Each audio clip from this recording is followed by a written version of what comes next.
Hey guys, so magpapalipad tayo ng drone. First na ating i-check ay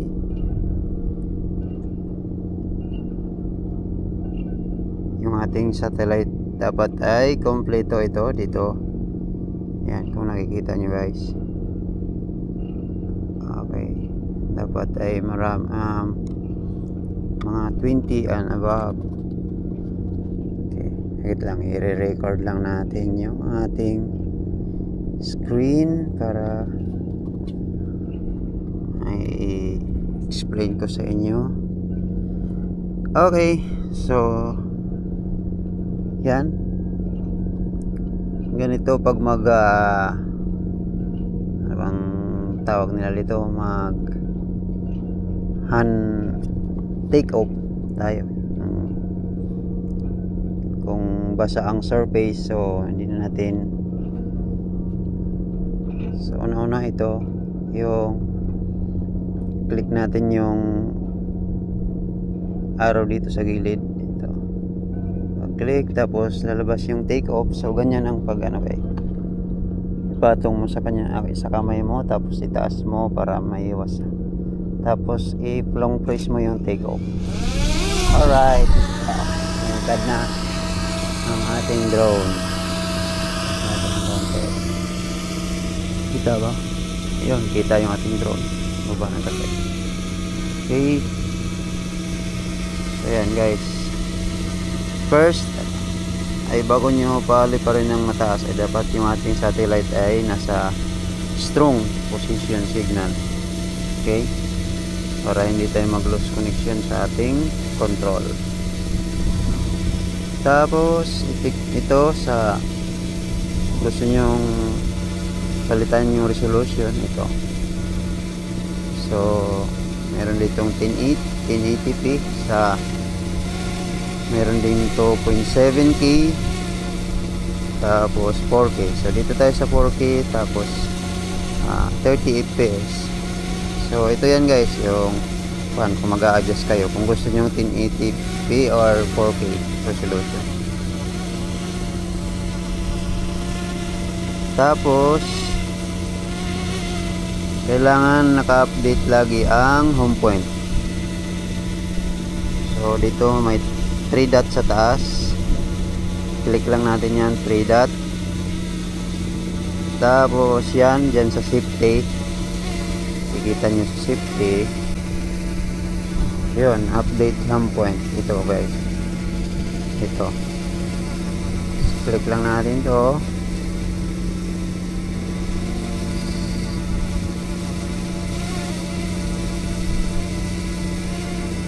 Aircraft.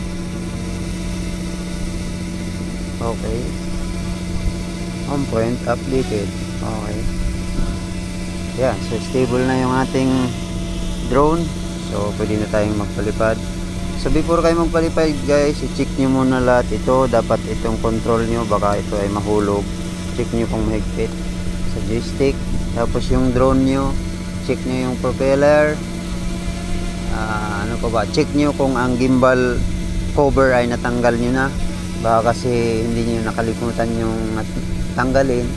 Yun ang madalas na nangyayari, na nasisira yung ating gimbal motor at ano na siya, mag-fail na siya mag-record, nasisira.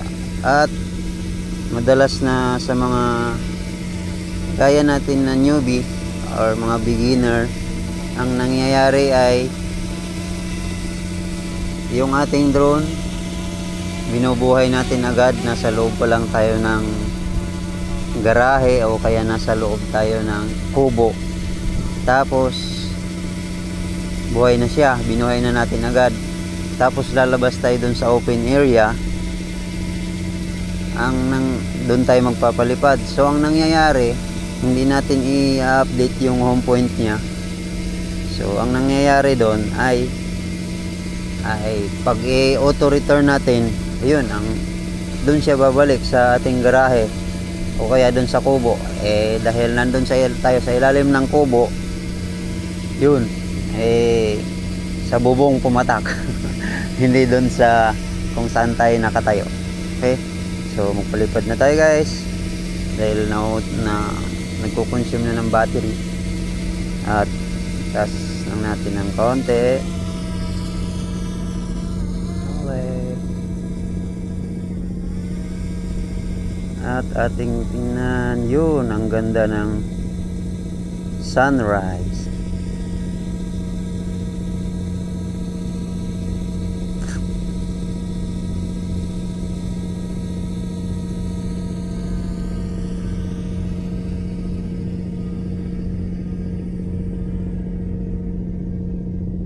Meters.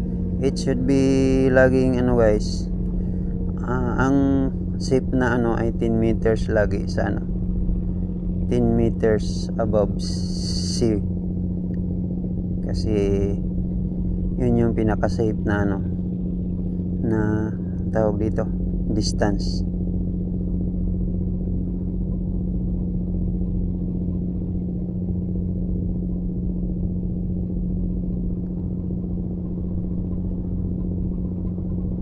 Okay, napakagandang sunrise.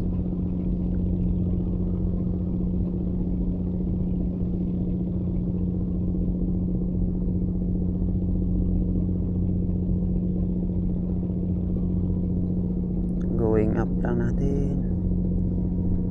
Oops, standby. Tapos atras tayo.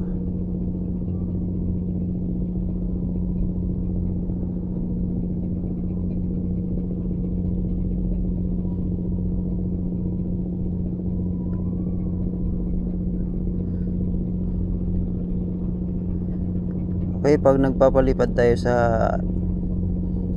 over water guys, ay dapat yung battery natin ay atin ding titingnan lagi kung makakabalik pa ba siya sa ating position sa natitirang percentage.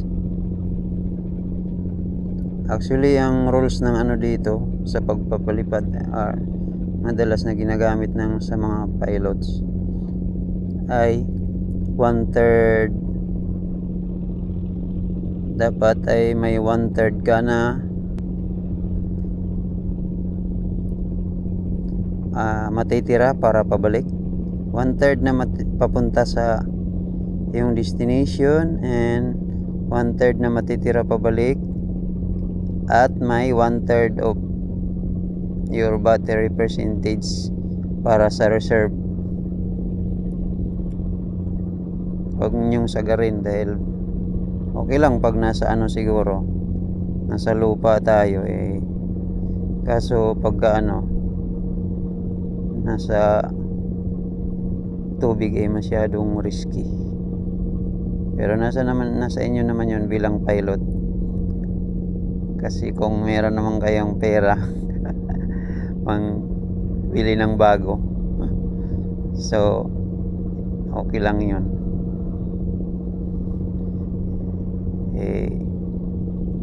Ako ingat na ingat tayo dito, dahil baka mamaya mag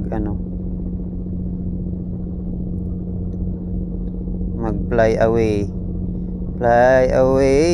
fly far away.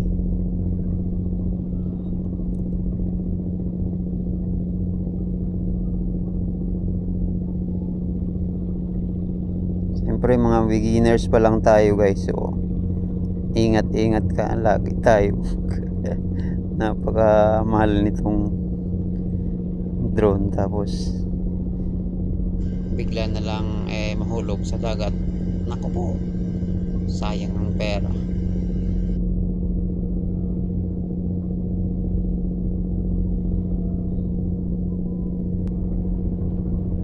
Ayan guys, ingat tayo magpalipad guys, kasi wala na tayong pambili ng bago.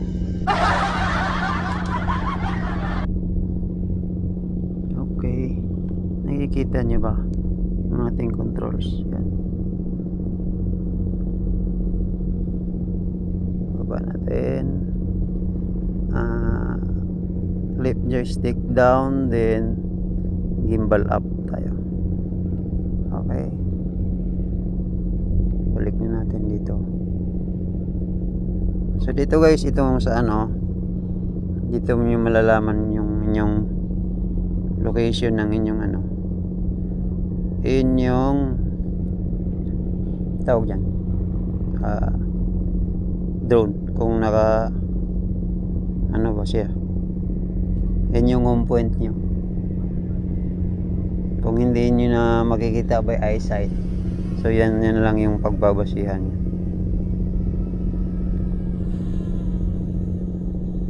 Pero pag nakikita pa naman through eyesight, so pwede rin na doon na lang kayo sa drone magtingin.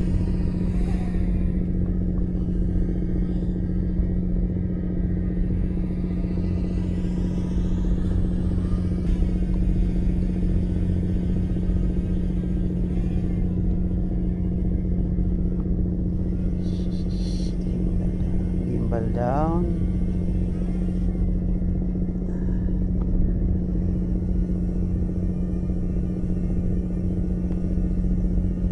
Zoom in natin ng times 2 para lumapit. Tapos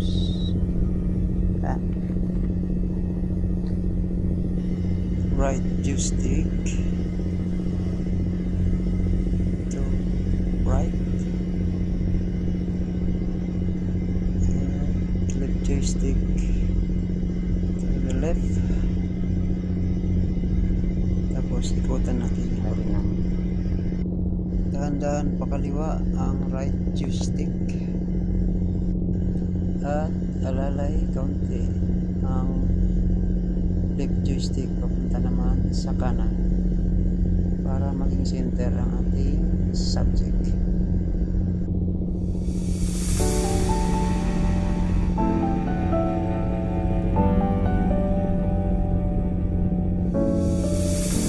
I've come so far away from home, there's no way I'm turning back now. My destination is unknown, so I'll keep pushing, never slow down. A big blue sky, a pocket of dreams, a head full of hopes, possibilities. I'm taking a chance to reach for the stars, for the stars. If I fall, then I'll get back up, try again, come back stronger. No one, say Bill can stop me now. Let's keep chasing the sun, do what can be done. Let's go beyond, push the limits, take flight. We'll break through the sky and go beyond the stars. With every step we take, we'll lead the way. These walls, we're breaking them down, and we'll leave them all in the dust. New horizons waiting for us, because we were made to go beyond.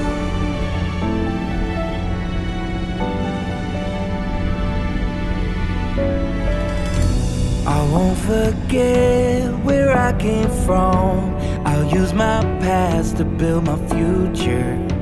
Keep moving forwards, go beyond what they thought possible. If I fall,